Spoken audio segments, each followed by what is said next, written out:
नमस्कार, आप देख रहे हैं देवभूमि समाचार। मैं आपके साथ प्रियंका मलिक हाजिर। उत्तराखंड की तमाम छोटी बड़ी खबरें लेकर खबरों का रुख करेंगे, लेकिन सबसे पहले एक नजर हेडलाइंस पर। उत्तराखंड में और सख्त होगा धर्मांतरण कानून। प्रदेश में बढ़ते धर्म परिवर्तन के मामलों पर सीएम धामी बोले, प्रदेश में नहीं होने देंगे डेमोग्राफिक चेंज। राज्य में जल्द बनेगा धार्मिक स्थलों को लेकर मास्टर प्लान। मनसा देवी मंदिर हादसे के बाद एक्शन मोड में धामी सरकार। भीड़ नियंत्रण और सुरक्षा व्यवस्था पर रहेगा फोकस। चमोली जिले में फौजी पिता के बच्चे को नहीं मिला इलाज। अस्पतालों में रेफर गेन की भेंट चढ़ा 1.5 साल का मासूम। लचर स्वास्थ्य व्यवस्थाओं ने ली बच्चे की जान, अब उठ रहे सवाल। उत्तराखंड के 550 सरकारी स्कूलों को उद्योगपति लेंगे गोद। दुरुस्त क्षेत्रों के विद्यालयों की बदलेगी तस्वीर। कांग्रेस का आरोप, शिक्षा विभाग ने स्कूलों को बनाया यतीम। हेडलाइंस के बाद बुलेटिन में खबरें विस्तार से। उत्तराखंड में धामी सरकार धर्मांतरण कानून को और सख्त करने जा रही है। मुख्यमंत्री पुष्कर सिंह धामी का कहना है कि पिछले कुछ दिनों में धर्म परिवर्तन के मामलों में बढ़ोतरी हुई है, जिसको ध्यान में रखते हुए कानून को और सख्त किया जा रहा है। साथ ही उन्होंने कहा कि उत्तराखंड सीमांत प्रदेश होने के साथ ही सनातन की पुण्य भूमि भी है। ऐसे में यहाँ डेमोग्राफिक चेंज नहीं होने दिया जाएगा। देखिए, धर्मांतरण जिस प्रकार से कुछ मामले अभी फिर से आए हैं, और हमने धर्मांतरण का कानून पहले भी बनाया था, लेकिन अब हम ऐसे प्रावधान कर रहे हैं कि कोई भी धर्मांतरण करना तो बहुत दूर की बात, देवभूमि उत्तराखंड में उसके बारे में सोचना भी उसके लिए बहुत भारी पड़ा। वही धर्म नगरी हरिद्वार में उत्तराखंड की सबसे बड़ी मस्जिद बनाए जाने का काम चल रहा है, जिस पर मुख्यमंत्री पुष्कर सिंह धामी ने संज्ञान लेते हुए हरिद्वार जिला प्रशासन से इस मामले में रिपोर्ट तलब की है। सीएम धामी ने कहा कि किसी भी निर्माण कार्य में अगर सुरक्षा मानकों का ध्यान नहीं रखा जाएगा तो उस पर एक्शन लिया जाएगा। बता दें कि इन दिनों सोशल मीडिया पर हरिद्वार के सुल्तानपुर में बन रही इस मस्जिद की चर्चा हो रही है। मस्जिद की मीनार की ऊंचाई करीब 250 फुट है। देखिए, सुरक्षा मानकों का ध्यान रखना सभी निर्माणों में आवश्यक है। वहाँ की धारण क्षमता, आसपास का वातावरण, ये हमारी प्राथमिकता है। और कोई भी निर्माण कार्य यदि लोगों की सुरक्षा के साथ कहीं जो है कोई कारण बनता है तो उस पर हम कड़ी कार्रवाई करेंगे। वहीं धामी सरकार राज्य में धार्मिक स्थलों को लेकर मास्टर प्लान बनाने जा रही है। जी हां, सूबे के मुखिया पुष्कर सिंह धामी ने इस दिशा में आदेश जारी किए हैं। जानकारी के मुताबिक पर्यटन विभाग इस पर काम कर रहा है। उधर मुख्यमंत्री पुष्कर सिंह धामी का कहना है कि श्रद्धालुओं की सुरक्षा सरकार की प्राथमिकता है और भविष्य में दोबारा मनसा देवी मंदिर जैसा हादसा ना हो सके, इसको ध्यान में रखा जा रहा है। आपको बता दें कि धार्मिक स्थलों में भीड़ नियंत्रण, प्रवेश निकास सहित अन्य जरूरी सुविधाओं को जुटाने के लिए आदेश दिए गए हैं। क्योंकि एसओपी बनाना इसलिए आवश्यक है कि जो आने वाले हमारे श्रद्धालु हैं, तीर्थयात्री हैं, दर्शनार्थी हैं, उनकी सुरक्षा हमारे लिए सर्वोच्च प्राथमिकता है। उसको ध्यान में रखते ही एसओपी बनाई गई है। चाहे धारण क्षमता का आकलन हो, पार्किंग की व्यवस्था हो, वन वे ट्रैफिक व्यवस्था हो, भीड़ प्रबंधन हो, उन सभी पर काम कर रहे हैं और वो निश्चित रूप से सभी की सुरक्षा के लिए जरूरी है। लाख कोशिशों के बाद भी उत्तराखंड के सरकारी अस्पताल सिर्फ रेफर सेंटर बनकर ही रह गए हैं। इसका एक और जीता जागता उदाहरण सामने आया चमोली जिले से, जहां सैनिक पिता देश की रक्षा के लिए सरहद पर खड़ा रहा। इधर बेटे की इलाज के अभाव में जान चली गई। 5 घंटे तक 5 अस्पतालों में बच्चे को रेफर किया गया, लेकिन किसी भी अस्पताल में 1.5 साल के मासूम को इलाज नहीं मिल सका। ऐसे में सवाल उठता है कि आखिर स्वास्थ्य विभाग का करोड़ों का बजट आखिर किसके लिए है। रिपोर्ट देखिए। लचर सिस्टम की भेंट चढ़ी एक और जान। एक अस्पताल से दूसरे अस्पताल करते रहे रेफर। 5 घंटे 5 अस्पताल, कहीं नहीं मिला मासूम को इलाज। बुझ गया घर का चिराग। मैंने अपना 1 साल का बच्चा खोया है। कभी भी किसी भी माँ पे, किसी बाप पे ऐसी वो गुजरे ना, उन पे ऐसी कोई भी मुसीबत गुजरे ना। इसे विडंबना ही कहेंगे कि जिस प्रदेश के हर घर से एक सदस्य देश की रक्षा के लिए सरहद पर खड़ा है, उसके परिवार का सदस्य ही इलाज के अभाव में दम तोड़ रहा है। उत्तराखंड के सरकारी अस्पताल की लापरवाही और यहाँ का लचर सिस्टम जिसने एक और मासूम को ले लिया। चमोली के चिडंगा गांव के निवासी सैनिक दिनेश चंद्र ने अपने 1.5 साल के बेटे को इलाज के अभाव में खो दिया। सैनिक के बेटे को एक अस्पताल से दूसरे अस्पताल तक रेफर करते करते लचर सरकारी स्वास्थ्य तंत्र ने कीमती समय गंवा दिया। गढ़वाल से लेकर कुमाऊं तक के डॉक्टरों ने हायर सेंटर के नाम पर अपनी जिम्मेदारी से हाथ खींच लिया। जानकारी के मुताबिक 1.5 साल के शुभांशु की अचानक तबीयत बिगड़ी, जिसके बाद ग्वालदम अस्पताल पहुंचाया गया। वहां इलाज उसे मिल न सका। बच्चे को कुमाऊं के बैजनाथ अस्पताल और फिर बागेश्वर के लिए रेफर किया गया। बागेश्वर जिला अस्पताल में शाम 6 बजे भर्ती बच्चे की हालत गंभीर बताते हुए डॉक्टर ने उसे हल्द्वानी रेफर कर दिया। लगभग 5 घंटे में 5 अस्पताल अपनी जिम्मेदारी नहीं निभा सके, जिसने सरकारी सिस्टम की लचर व्यवस्था की पोल खोल कर रख दी। बच्चा जो बीमार हुआ था, बीमार होने के जो ग्वालदम से उसको बैजनाथ के लिए ट्रांसफर किया गया, बैजनाथ से ट्रांसफर किया गया, उसको थोड़ी बहुत ट्रीटमेंट के बाद उसको बागेश्वर डिस्ट्रिक्ट हॉस्पिटल के लिए ट्रांसफर किया गया। तो वहाँ पे उसका थोड़ी बहुत ट्रीटमेंट चला था, लेकिन वहाँ पे भी जब उन्होंने बताया कि ये बच्चा जो है सीरियस होता जा रहा है, तो इसको जो है हम अल्मोड़ा के लिए ट्रांसफर करते हैं, वहाँ इसका ट्रीटमेंट होगा आगे के लिए, क्योंकि ऑलरेडी 2 हॉस्पिटल पहले ट्रांसफर हो चुका था 7 बजे के समथिंग। तो एम्बुलेंस के जो वहाँ पे ड्राइवर जो भी है, वहाँ पे कर्मचारी, उन्होंने बताया कि अभी हम लोग 10 मिनट में आ रहे हैं, 15 मिनट में आ रहे हैं। तो ऐसे करते करते कम से कम 8 बज गए, वहाँ पे 1 घंटे का टाइम बीत गया था। तो वो डॉक्टर थे वहाँ पे कोई इमरजेंसी में, डॉक्टर भूपेंद्र खटियाल कुछ नाम है उनका, ऐसी डॉक्टर भूपेंद्र खटियाल है। तो उनसे इनने मेरी बात कराई थी। डॉक्टर का कहना था कि एम्बुलेंस में जो है मेरा काम नहीं है एम्बुलेंस का। और फिर मैंने उनको बोला सर ओके आपका काम नहीं है, लेकिन सर वहाँ पे एम्बुलेंस आई नहीं है, या तो फिर आप मुझे बता दीजिए कि मैं अपने बच्चे को सिविल एम्बुलेंस करके ले जाऊँ, या फिर अपनी गाड़ी से जैसे भी अपने पैसे से एम्बुलेंस करके अपने बच्चे को आगे लेके जाऊँ। तो डॉक्टर ने मुझसे कहा कि नहीं आप वहाँ पे जो है आपके इस केस को लेंगे नहीं, वहाँ पे कोई जो 108 सर्विस आएगी जो है वही लेके जाएगी। तो फिर मैं जब उनसे ऐसी रिक्वेस्ट करता हूँ तो उनका एकदम से ये बात करने के बाद ये रिप्लाई रहता है कि तू यहाँ आ जा। सेम इसी लैंग्वेज में बात करते हैं कि तू यहाँ आ जा। मैं बाकी प्रशासनिक जो भी अधिकारी, जो भी बैठे हुए हैं कर्मचारी वहाँ पे, जो भी प्रशासन के अंदर जो भी आते हैं उच्च कोटि के लोग, तो उनसे मैं पूछना चाहता हूँ कि इमरजेंसी का मतलब क्या होता है। इससे बेटर अगर कोई समझ सकता है इस चीज को कि एक बच्चा, एक बाप का बच्चा जो 1.5 साल का बच्चा खत्म हो जाए और सीरियस कंडीशन में हो, और उसके बाद जो ऐसी लापरवाही की वजह से अगर वो डेथ कर जाता है। उत्तराखंड के पर्वतीय क्षेत्रों में अस्पतालों की लचर व्यवस्था पर पूर्व मुख्यमंत्री हरीश रावत ने भी चिंता जाहिर की है। हाँ, ये आज के हमारे अस्पतालों, हमारे स्वास्थ्य सेवा पर एक बड़ा भारी तमाचा है। जो नथु सिंह सूबेदार हमारे जो अपने बच्चे को लेकर के घूमे हैं, वो बहुत बड़ा तमाचा है। और उन्होंने जो सोशल मीडिया पर पोस्ट डाली है, वो किसी भी इंसान को रुलाने के लिए काफ़ी है। तो हमारी स्वास्थ्य सेवाओं की ग्रामीण उत्तराखंड में जो स्थिति बन गई है, वो बहुत चिंताजनक है। जहां अगर कोई कमी है और जो घटना का आप जिक्र कर रहे हैं, तो मैंने तुरंत उसका संज्ञान में लेते हुए उसकी जांच कमेटी भी बिठा दी। और मैं चाहता हूं कि हमारे हॉस्पिटल में कोई भी आदमी आए, उसको पर्याप्त मात्रा में वहां पे उसका इलाज हो जाए, दवाइयाँ मिल जाए, और जो संभव हो सकता है वो सब किया जाए। बता दें, सरकारी अस्पतालों से बेवजह रेफरल को रोकने के लिए स्वास्थ्य विभाग ने कड़ा रुख अख्तियार करते हुए हाल ही में एसओपी जारी की थी। लेकिन समस्या ये है कि अधिकतर बार रेफर विशेषज्ञ डॉक्टरों की कमी के चलते किया जाता है और उत्तराखंड में विशेषज्ञ डॉक्टरों की भारी कमी है। आंकड़ों के लिहाज से यदि बात करें तो उत्तराखंड में सर्जन के 142 पद हैं, जिनमें से 70 पद डॉक्टर तैनात हैं और 72 पद खाली हैं।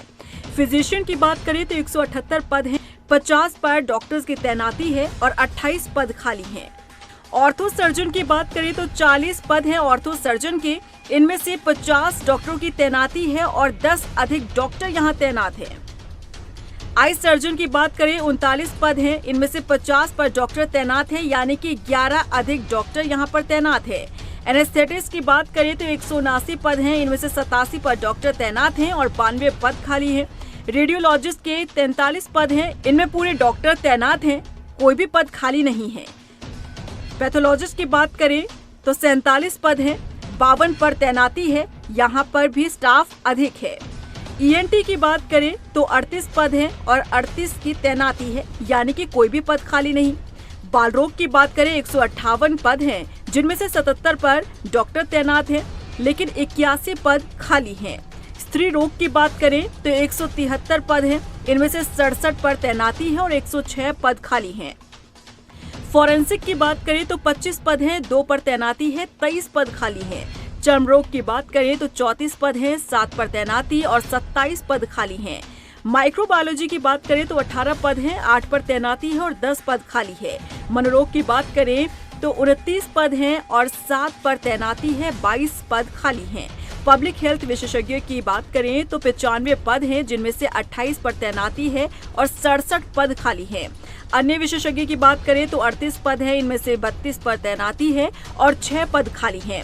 यानी कि कुल संख्या यहाँ पर विशेषज्ञ डॉक्टर्स की 1276 है इनके पद, और इनमें से 668 पद पर तैनाती हैं और 608 पद खाली हैं। ये आंकड़े गवाही दे रहे हैं कि उत्तराखंड के अस्पतालों में विशेषज्ञ डॉक्टरों की भारी कमी है, और जब तक ये कमी पूरी नहीं होती तब तक रेफर का ये गेम यूं ही चलता रहेगा और इसी तरह सिस्टम की लाचारी के आगे लोग बेबस होते रहेंगे। अल्मोड़ा पहुंची कैबिनेट मंत्री रेखा आर्य ने हेमवती नंदन बहुगुणा स्पोर्ट्स स्टेडियम में राज्य स्तरीय 24वीं स्टेट जूनियर और सीनियर बैडमिंटन चैंपियनशिप का शुभारंभ किया। इस मौके पर प्रतिभाग कर रहे खिलाड़ियों को शुभकामनाएं दी। वहीं मंत्री रेखा आर्य ने बताया कि प्रतियोगिता का आयोजन जिला बैडमिंटन संघ, जिला प्रशासन के साथ ही खेल विभाग संयुक्त करवा रहा है। विजेता खिलाड़ियों को राष्ट्रीय स्तर की प्रतियोगिता में खेलने का मौका मिलेगा। आज बैडमिंटन की सीनियर जूनियर स्टेट चैंपियनशिप जो है आज अल्मोड़ा में हो रही है, बहुत स्वागत योग्य है। पूरे प्रदेश भर से बच्चे यहाँ पहुँचे हुए हैं। निश्चित रूप से यही कंपटीशन आगे के लिए नेशनल के लिए उनको प्रोत्साहित करेगा। मेरी बहुत शुभकामनाएं हैं। वाकई हमारे प्रदेश में खेल खिलाड़ी सबका भविष्य बहुत सुनहरा है, और अब तो मैं कह सकती हूँ कि हमारा जो उत्तराखंड देवभूमि है वो अब खेल भूमि के रूप में प्रतिष्ठित हो रही है। उत्तराखंड में आपदा प्रबंधन की तैयारियों को लेकर कांग्रेस की प्रदेश उपाध्यक्ष सूर्यकांत धस्माना ने सवाल खड़े किए हैं। धस्माना ने न सिर्फ बीजेपी बल्कि अपनी पार्टी के भी मुख्यमंत्रियों से जवाब मांगा है। सूर्यकांत धस्माना का ये खुलेआम सत्ता पक्ष के साथ साथ अपनी पार्टी को भी कटघरे में खड़ा करना सियासी गलियारों में चर्चा का विषय बन चुका है। रिपोर्ट देखिए।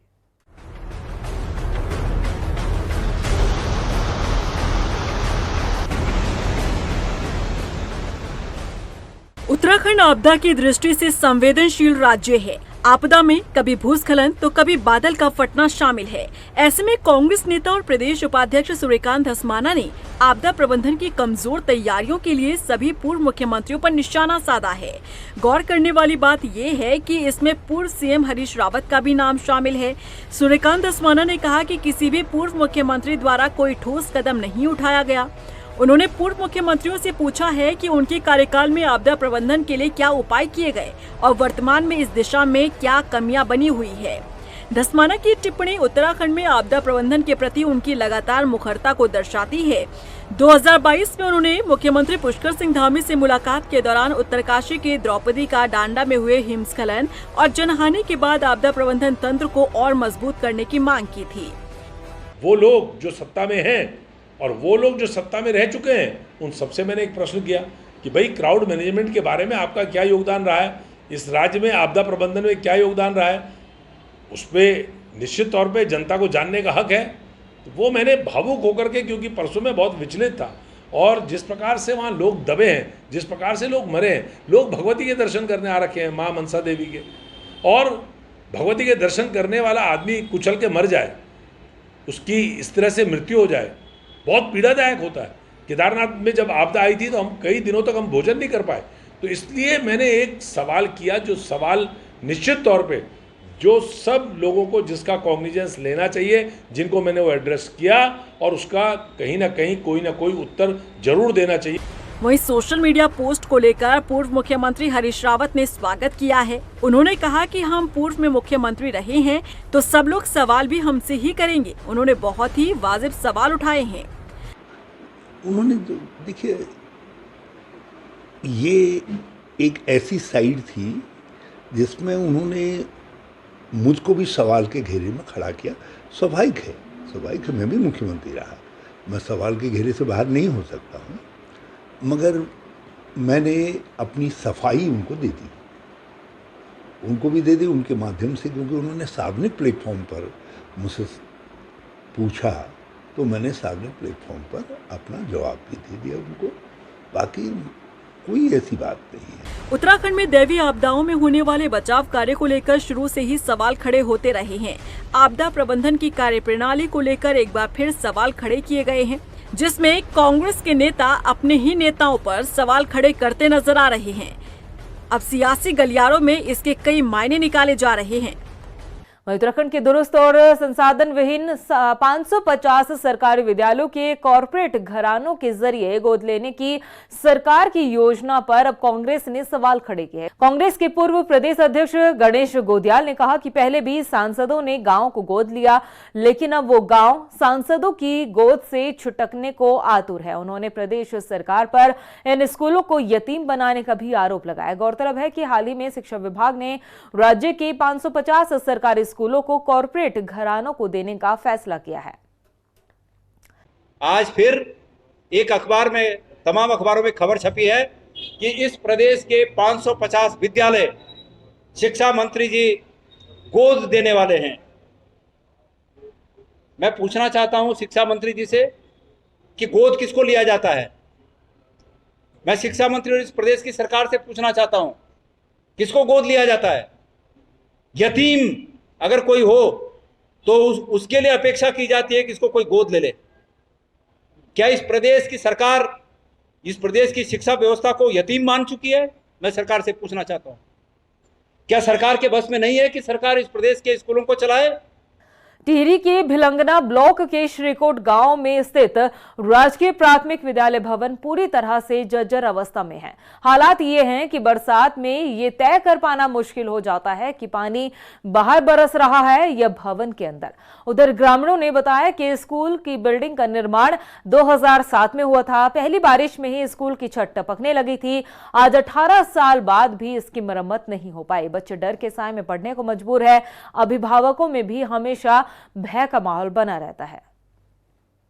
यहाँ पर टोटल 4 बच्चे हैं जो पंजीकृत बच्चे हैं, और ये इस सेशन में 4 बच्चे हैं। बाकी इससे जो पूर्व सेशन था उसमें जो मुझे जानकारी मिली, जो रजिस्टर वगैरह मैंने देखे, तो यहाँ लगभग 10-11 बच्चे जो हैं उनका पलायन हो चुका है इसी सेशन में, जो लास्ट सेशन यहाँ से गया है। विद्यालय की स्थिति आपने भी देख ली है, पूरा विद्यालय जीर्ण शीर्ण स्थिति में है। कौन सी क्लास में पढ़ते हैं आप? 3 में। बारिश होती है तो कैसे रहते हैं आप स्कूल में? डर लगती है। डर लगती है। कहाँ जाते हैं सब? घर चले जाते हैं। मेडिकल स्टोर्स से जो दवाइयां आप खरीद कर खा रहे हैं, क्या आप उसे चेक भी करते हैं कि वो असली है या नकली? ये सवाल इसलिए क्योंकि नकली दवाइयां बनाने वाले गिरोहों का भंडाफोड़ हुआ है। पिछले कई सालों से उत्तराखंड सहित दूसरे राज्यों में इनकी बनाई गई नकली दवाइयां मेडिकल स्टोर्स पर सप्लाई होती रही है। रिपोर्ट देखिए। दवा खरीदने से पहले हो जाए सावधान, कहीं आप तो नहीं खा रहे नकली दवाइयां। उत्तराखंड सहित कई राज्यों में होती रही सप्लाई। एसटीएफ ने गिरोह का किया भंडाफोड़। बीमार पड़ते ही आप डॉक्टर के पास जाते हैं, डॉक्टर की लिखी दवाइयों को मेडिकल स्टोर से खरीदते हैं, लेकिन क्या आप उन दवाइयों को चेक करते हैं कि वो असली है या फिर नकली? हम ऐसा इसलिए कह रहे हैं क्योंकि एसटीएफ की टीम ने नकली दवाइयां बनाने वाले गिरोह का भंडाफोड़ किया है। दरअसल अलग अलग कंपनियों की जीवन रक्षक दवाइयों की हूबहू नकल कर नकली दवाइयों को तैयार कर बाजार में बेचे जाने की शिकायत मिलने पर उस गिरोह की पहचान करके नकली दवाइयों को बनाने और बाजार में बेचने वाले गैंग के खिलाफ कार्रवाई करना पुलिस के लिए एक बड़ी चुनौती रहा। इन नकली दवाइयों को बनाने वाले और बाजार में बेचने वाले गैंग की कुंडली तैयार कर उनके खिलाफ कार्रवाई की तैयारी एसटीएफ ने शुरू की। 1 जून को प्रतिष्ठित दवाई कंपनियों के रैपर की नकली आउटर बॉक्स लेबल के साथ संतोष कुमार नाम के एक शख्स को गिरफ्तार किया गया, जिसके बाद एसटीएफ ने 4 आरोपी संतोष कुमार, नवीन बंसल, आदित्य काला और देवी दयाल गुप्ता को गिरफ्तार किया। एसटीएफ टीम ने पंचकुला हरियाणा में स्थित नोबल फार्मेसी लाइफ साइंस के मालिक पंकज शर्मा को ढकोली जीरकपुर पंजाब से गिरफ्तार किया। ये देखिए, ये स्पूरियस मेडिसिन से संबंधित ये मुकदमा जो है, इसकी तफ्तीश पुलिस मुख्यालय के आदेश से एसटीएफ को दी गई थी।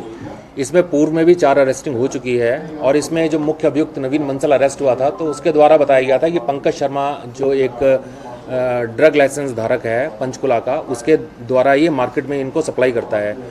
इसके पास होलसेल का काम भी है, रिटेल का काम भी है। इसके पास अपने 3 मेडिकल स्टोर हैं और इसके पास अपनी एक एम्बुलेंस है जिसके माध्यम से भिवाड़ी राजस्थान से ड्रग्स को लेके आता था, जो स्पूरियस ड्रग्स हैं, और उसको फिर ये अपने 3 मेडिकल स्टोर्स, और चूंकि इसके पास ड्रग लाइसेंस है सेल का, और बहुत सारी अलग जगह नोएडा, दिल्ली, हरियाणा, पंजाब, चंडीगढ़ में इसने ये नकली दवाइयों को मार्केट में सप्लाई किया है।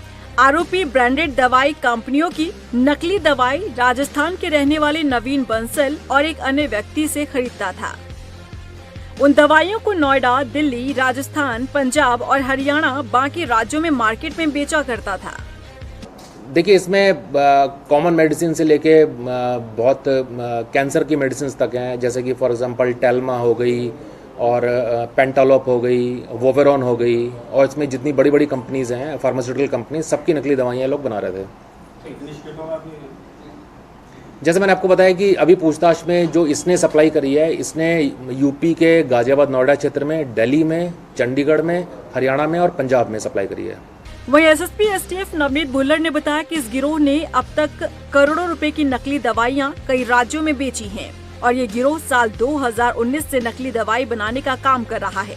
ये जो ड्रग लाइसेंस धारक है पंकज शर्मा, जिसकी अरेस्टिंग हुई है, इसने जो पूछताछ में बताया कि 2024 में नवीन बंसल के संपर्क में आया था, परंतु जो हमारी इन्वेस्टिगेशन है उसके अनुसार ये 2019 से ही इसके संपर्क में था और इस प्रकार का काम कर रहा था। एम्बुलेंस अभी बरामद नहीं की गई है, प्रोसेस में हम अभी इसको अरेस्ट किया है और इसके मेडिकल स्टोर्स पे भी कार्रवाई करेंगे और बाकी जो इससे जुड़े जो एसोसिएट्स हैं, कुछ लोग नाम और आए हैं, नाम प्रकाश में आए हैं, तो उनके खिलाफ हम कार्रवाई करेंगे। वहीं मेडिकल स्टोर संचालक का कहना है कि असली और नकली दवाइयों की पहचान नहीं की जा सकती और अगर मरीज को दवाई का असर नहीं होता तो वो वापस दुकान पर आता है। साथ ही मेडिकल स्टोर में अधिकतर होलसेलर ही आते हैं। सर देखिए, अगर जो नकली और असली दवाइयाँ हैं उसका कोई ऐसे डायरेक्ट पहचान अभी फ़िलहाल अभी नहीं हो सकती, क्योंकि उसकी जो क्वालिटी है वो दोनों फ़ाइन आ रही हैं, जिस तरीके से आप बता रहे थे अभी। बट उसकी सिर्फ पहचान एक ही इंसान कर सकता है, कस्टमर। अगर कस्टमर को उससे दिक्कत हो रही है तो वो डॉक्टर को बताएगा, डॉक्टर हमें बताएगा, और अगर एक बारी उसकी पहचान होगी तो हम उसकी आगे कंप्लेंट डाल सकते हैं। उसके अलावा हमारे पास और कोई ऑप्शन नहीं है। इस रिपोर्ट को देखने के बाद आप भी सोच में पड़ गए होंगे कि आप असली दवाइयां खा रहे हैं या फिर नकली। लेकिन जिस तरह से ये गिरोह नकली दवाइयां बनाकर बाजार में बेचने का काम कर रहा था, ऐसे में आम लोगों को भी अब जागरूक होने की जरूरत है। वहीं पौड़ी में त्रिस्तरीय पंचायत चुनाव की मतगणना की तैयारियां शुरू हो चली है। आपको बता दें कि बुधवार को जिलाधिकारी स्वाति एस भदौरिया ने समन्वय बैठक की, जिसमें मतगणना के दौरान व्यवस्थाओं को सुनिश्चित करने के निर्देश दिए गए।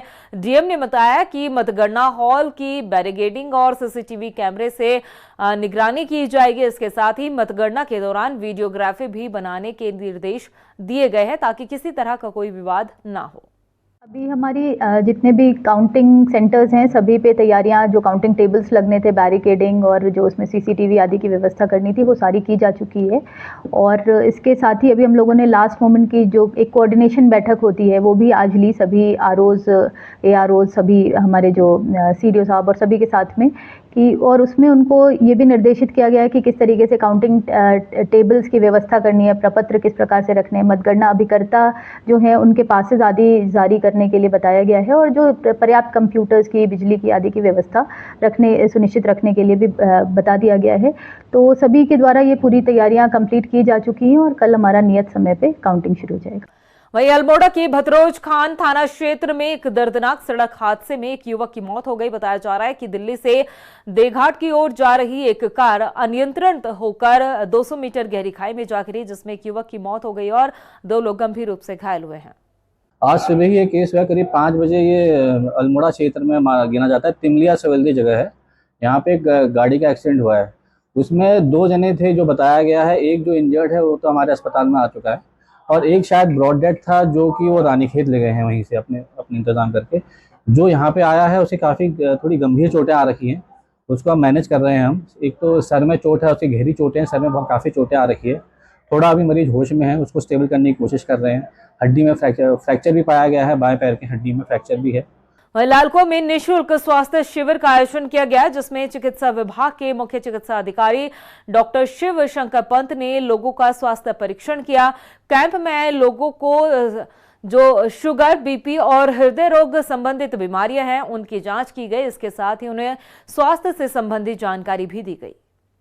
तो हमारे एम्प्लॉयज को या सोसाइटी में अगर किसी को जरूरत है तो उसको हल्द्वानी तक ना जाना पड़े, उससे हमारा और मैनेजमेंट का ये प्रयास है कि लोगों को सुविधाएं हमारी ओएचसी में मिल जाए, तो उसके लिए हम लोग प्रयासरत हैं। पूरी तरह से निःशुल्क है। उसमें से अगर कुछ जांचें वगैरह करानी होंगी जो यहाँ पर संभव नहीं है तो डॉक्टर साहब एडवाइस करेंगे और मरीज जो है वो हल्द्वानी में जाके वो जांच करा सकता है। मेरा प्लान ये है कि महीने में कम से कम 1 या 2 इस तरह की मेडिकल फैसिलिटीज हम लोग अपने एम्प्लॉयज़ को, उनकी जो फैमिलीज, हमारी बहुत बड़ी कॉलोनी है और सोसाइटी के लिए भी हम लोग यहाँ पर लगाएं। प्रदेश की खबरों में इतना ही। फिर हाजिर होंगे कुछ और खास खबरों के साथ। तब तक के लिए मुझे दे इजाजत, लेकिन जाने से पहले एक नजर हेडलाइंस पर। नमस्कार। उत्तराखंड में और सख्त होगा धर्मांतरण कानून। प्रदेश में बढ़ते धर्म परिवर्तन के मामलों पर सीएम धामी बोले, प्रदेश में नहीं होने देंगे डेमोग्राफिक चेंज। राज्य में जल्द बनेगा धार्मिक स्थलों को लेकर मास्टर प्लान। मनसा देवी मंदिर हादसे के बाद एक्शन मोड में धामी सरकार। भीड़ नियंत्रण और सुरक्षा व्यवस्था पर रहेगा फोकस। चमोली जिले में फौजी पिता के बच्चे को नहीं मिला इलाज। अस्पतालों में रेफर गेन की भेंट चढ़ा 1.5 साल का मासूम। लचर स्वास्थ्य व्यवस्थाओं ने ली बच्चे की जान, अब उठ रहे सवाल। उत्तराखंड के 550 सरकारी स्कूलों को उद्योगपति लेंगे गोद। दूरस्थ क्षेत्रों के विद्यालयों की बदलेगी तस्वीर। कांग्रेस का आरोप, शिक्षा विभाग ने स्कूलों को बनाया यतीम।